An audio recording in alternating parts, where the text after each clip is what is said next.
Salve, gurizada, espero que estejam todos bem, tá? Então, o tema da aula de hoje é o Brasil Colônia e seus fundamentos, tá? Suas bases.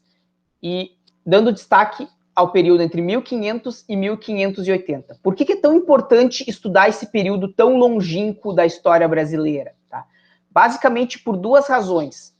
Por conta da organização política, tá? Que vai permitir a administração de um território tão vasto como era o da América Portuguesa, e o tema econômico, porque vai ser nesse período que vai se gestar as bases da economia brasileira até os dias de hoje, que é o fornecimento de determinados produtos para o mercado mundial. Tá? Uma economia exportadora. Então, vai ser nesse período que vão se construir essas bases que, em certa medida, vêm até os dias de hoje. Tá? Então, nós vimos lá nas grandes navegações que os portugueses chegaram por aqui lá em 1500 e inicialmente não deram muita bola para o nosso território porque eles estavam mais preocupados em fazer comércio com o Oriente. Tá? Para garantir a presença portuguesa no território, tá? O que os portugueses fizeram? Eles estabeleceram feitorias no litoral.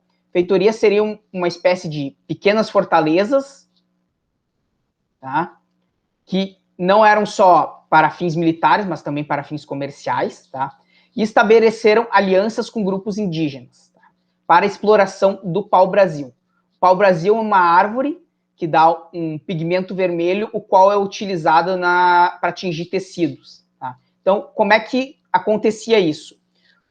Os indígenas, homens, derrubavam a mata, levavam até as feitorias, e por esse trabalho recebiam alguns objetos de pequeno valor, o que ficou conhecido como escambo. E das feitorias, essas toras eram exportadas para a Europa, onde era extraída o pigmento do pau-brasil. Tá? Inicialmente, essa não foi uma atividade que alterou muito a organização interna dos grupos indígenas, porque o trabalho de derrubada da mata já era feito pelos homens. Tá? Então, ele só foi feito num ritmo um pouco mais acelerado. Tá? O único problema vai ser a questão das doenças que o homem branco vai trazer, que vai causar alguma mortalidade nessas populações. A partir de 1530, a situação começa a mudar, porque vai haver uma crise no comércio com o Oriente por fatores de concorrência de outros países, por questões religiosas, por guerras, tá? E Portugal vê no Brasil uma oportunidade de gerar lucros, certo? Então, em 1532, Portugal vai mandar uma expedição colonizadora liderada por Martim Afonso de Souza. Este, chegando ao Brasil, vai fundar a primeira vila em território brasileiro. Vila seria o que hoje a gente chama de cidade. Tá?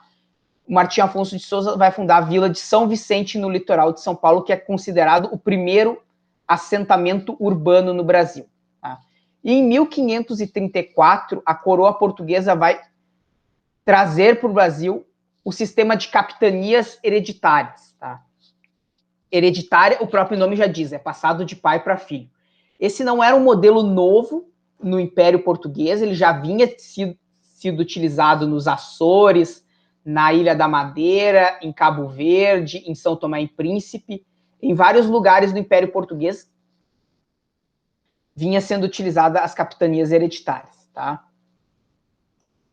As capitanias, então, como falei antes, elas foram criadas em 1534 para administrar melhor o território. Então, o território foi dividido em várias capitanias, tá? Cada uma tinha um capitão donatário, tá? Como é que o rei escolhia o capitão donatário? Tá? O capitão donatário era uma pessoa que tinha muito dinheiro, tá? E que em algum momento fez algum serviço para o rei. Então, ele recebeu a capitania hereditária como uma mercê, um prêmio por serviços prestados ao rei de Portugal. Certo? Então, cada capitania tinha um capitão donatário.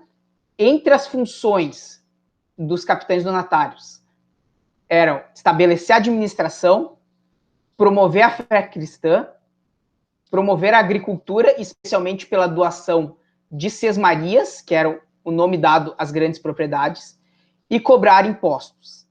Entre os deveres dos capitães donatários estavam a defesa do território, ou seja, Portugal não botava dinheiro para defender o território, quem deveria defendê-lo era os capitães donatários. O capitão deveria defender o monopólio comercial português, ou seja, não poderia aceitar produtos de outros países. Caso encontrasse metais preciosos em seu território, 1/5 deveria ir para o rei de Portugal, tá? E, além disso, promover a fé cristã e a agricultura, tá? Dentre as várias capitanias hereditárias, apenas 3 delas prosperaram: São Vicente, Pernambuco e Bahia. Curiosamente, as 3 se dedicaram ao plantio da cana-de-açúcar, o qual veremos mais tarde, certo? Entre as razões do insucesso do sistema de capitanias hereditárias estão os ataques das populações indígenas, a falta de recursos de vários capitães donatários que, mesmo tendo dinheiro, não conseguiam ter o dinheiro suficiente para bancar os custos da empresa colonizadora, tá? Tanto é que alguns nem sequer assumiram as capitanias, tá? E a precariedade das comunicações, tá? Era muito difícil enviar reforços militares de uma capitania para outra, ou mesmo da Europa para a América Portuguesa. Então, basicamente foram essas 3 razões que levaram ao fracasso do sistema de capitanias hereditárias, um sistema que já havia dado certo em outras partes do Império Português. Pensando nisso, Portugal vai mudar a forma de administração da América Portuguesa e vai instituir o chamado Governo Geral. Tá? O Governo Geral vai ser criado em 1548 para unificar a administração nos domínios portugueses.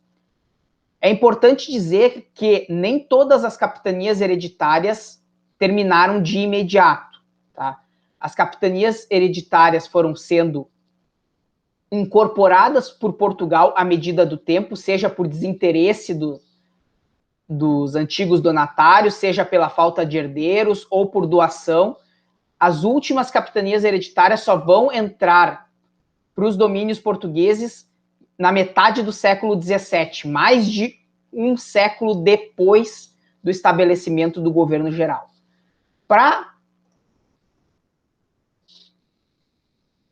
a capital, para a sede do governo geral, vai ser fundada a vila de São Salvador de Todos os Santos, no ano de 1549. Salvador, dessa forma, torna-se a primeira capital do Brasil. Lembrando que o Brasil teve 3 capitais: Salvador, Rio de Janeiro e Brasília. Tá? Esse sistema vai durar até 1808, com a chegada do Dom João VI. Então, ele vai vigorar por mais de 2 séculos. Tá? E a partir de 1720, o governador-geral, que era o nome inicial dado ao ocupante do cargo, vai ser chamado de vice-rei. Tá? Como é que estava estruturado o governo geral? Tá?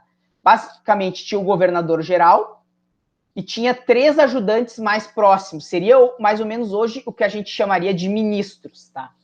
Um responsável pela área da fazenda, que era chamado de provedor-mor. Um responsável pela área de justiça, que era chamado ouvidor-mor. E um responsável pela defesa, que era o chamado capitão-mor. Então, basicamente, essa era a estrutura do governo geral.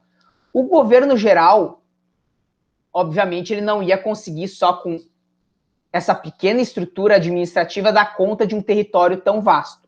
Então, o que o governo geral vai fazer? Vai incentivar a colonização e o surgimento de novas vilas. Tá? Em cada vila havia um órgão responsável pela administração, que era chamada Câmara de Vereadores, ou simplesmente Câmara. Tá? E na Câmara havia, basicamente, cargos semelhantes ao do governo geral. Então, tinha o provedor responsável pela fazenda, o ouvidor responsável pela justiça, um capitão responsável pela defesa, além dos vereadores. Tá?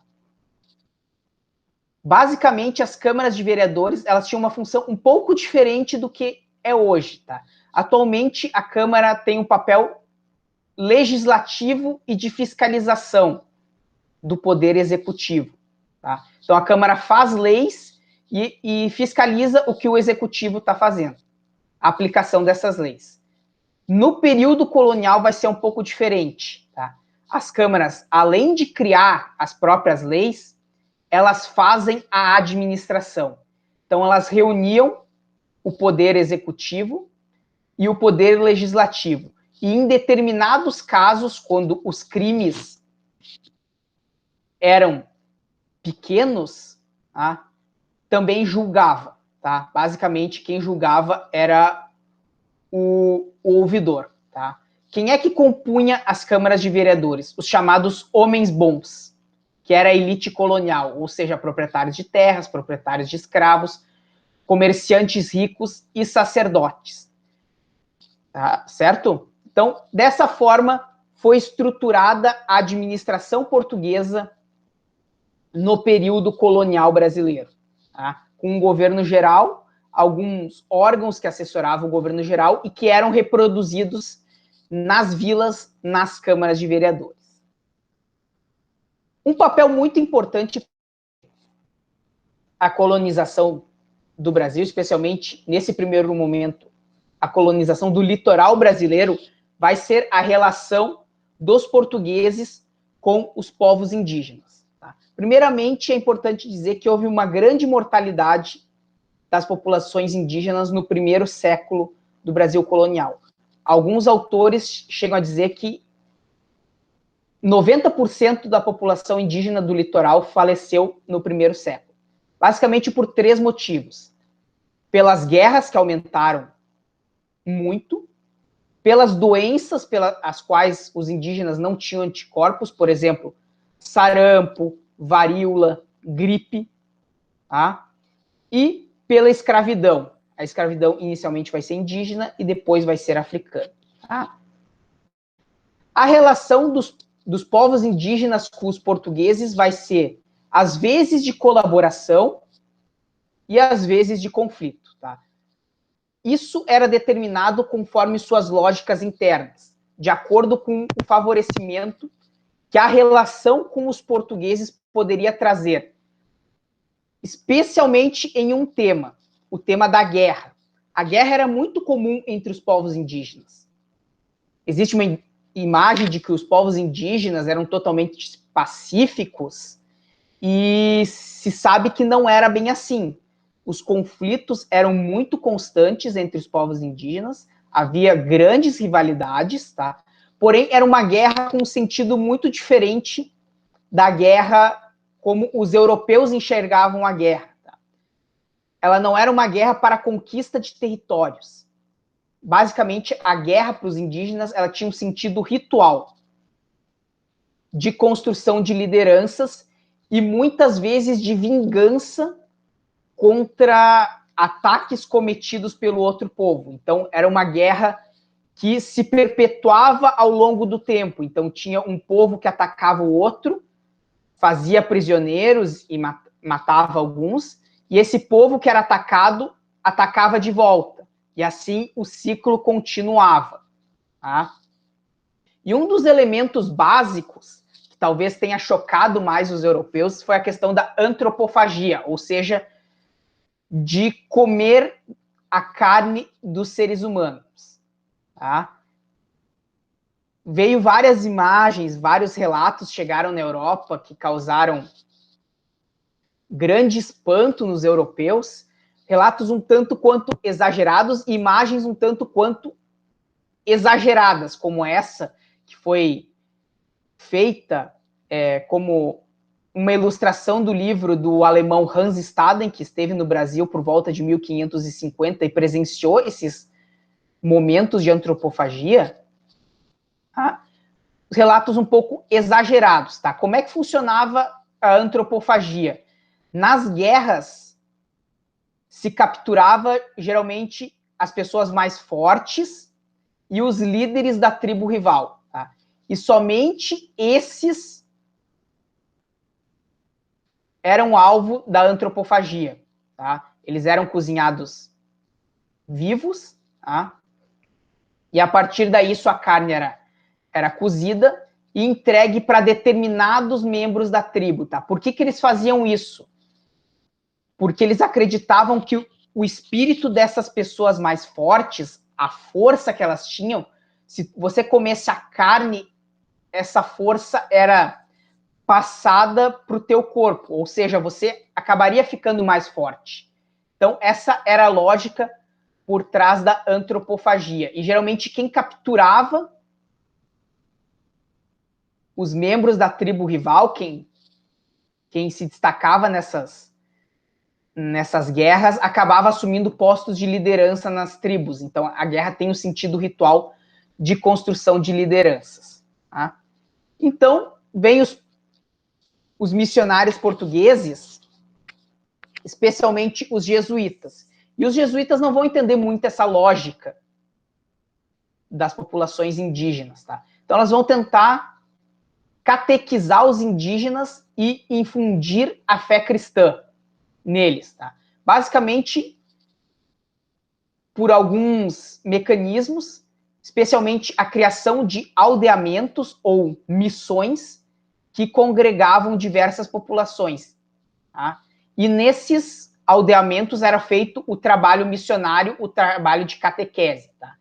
Então, se tentava colocar noções como uma noção de trabalho regular e a noção de pecado, que o que os povos indígenas faziam até aquele momento, antes da chegada dos portugueses, era pecado e tudo aquilo deveria ser desfeito, eles deveriam aprender a fé cristã.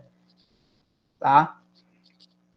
Então, o trabalho missionário ele vai avançar, especialmente a partir do governo do Tomé de Souza, que ele vai trazer os primeiros missionários jesuítas para o Brasil. Tá? A relação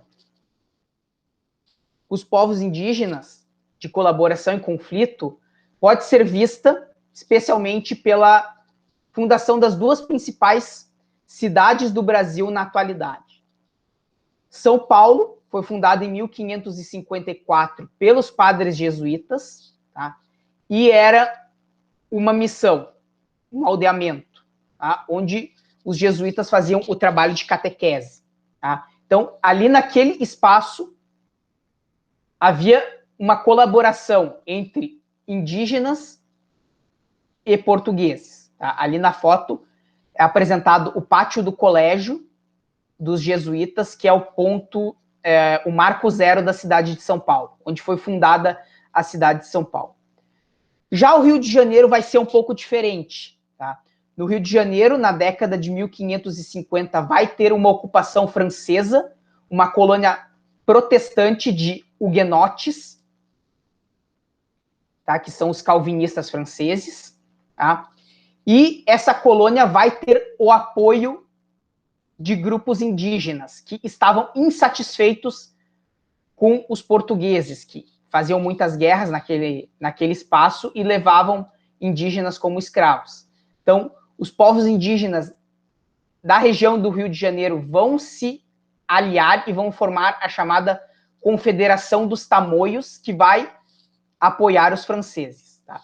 Depois de vários anos de guerra entre portugueses e grupos e um grupo indígena que era aliado dos portugueses contra os franceses e a Confederação dos Tamoios, ou seja, vejam que cada povo indígena tinha uma aliança, um tinha aliança com os portugueses, outro tinha aliança com os franceses, conforme as suas lógicas. Tá? Em 1565, os franceses vão ser expulsos do Rio de Janeiro, dessa área ali, e vai ser fundado o Forte de São João, que é esse que está na foto ali, que é o ponto inicial da cidade do Rio de Janeiro. Tá? Então, enquanto em São Paulo teve uma colaboração dos indígenas, no Rio de Janeiro houve luta contra determinados povos indígenas. Tá? Então, havia esse jogo de colaboração versus conflito. Nem todos os indígenas foram contra os portugueses, mas nem todos os indígenas apoiaram os portugueses. Tá? Um último ponto que a gente tem que tratar é a questão da economia colonial, tá? Então, a gente viu anteriormente que as 3 capitanias que deram certo foram as 3 capitanias que investiram no plantio da cana-de-açúcar, tá? O açúcar era um produto com grande valor no mercado mundial, tá? Quem levou o açúcar para a Europa foram os muçulmanos. E os muçulmanos, em certa medida, ainda dominavam a produção do açúcar e a sua venda no mercado mundial. Tanto é que ele, em determinados momentos, foi considerado uma especiaria. Certo? Então, Portugal vai aplicar um modelo que também vinha sendo aplicado em outras partes do Império Português, que é basicamente um tripé. Tá? A monocultura, que é a produção de um único produto voltado ao mercado mundial, que no caso é o açúcar. Essa monocultura vai ser produzida em latifúndios, ou seja, grandes propriedades. À época vão ser chamadas de sesmarias, que eram doadas, primeiramente foram doadas pelos capitães donatários e depois pelo governador-geral, cumprindo ordens do rei de Portugal. Tá? Essas sesmarias podiam ter até 110 quilômetros quadrados, que era o limite máximo previsto, tá? E um território tão grande. Portugal era um país pequeno, não tinha muita mão de obra, só podia ser cultivada de uma forma, com mão de obra escravizada. Inicialmente, essa mão de obra escravizada vai ser indígena, tá? E depois vai ser africana. Ela vai deixar de ser indígena por algumas razões, pela pressão dos jesuítas que queriam catequizar os índios, tá? Pela mortalidade dos povos indígenas e também pelos lucros que o tráfico negreiro dava para quem fazia. Tá? Então, se estabeleceu esse tripé: monocultura, latifúndio e escravidão. Tá?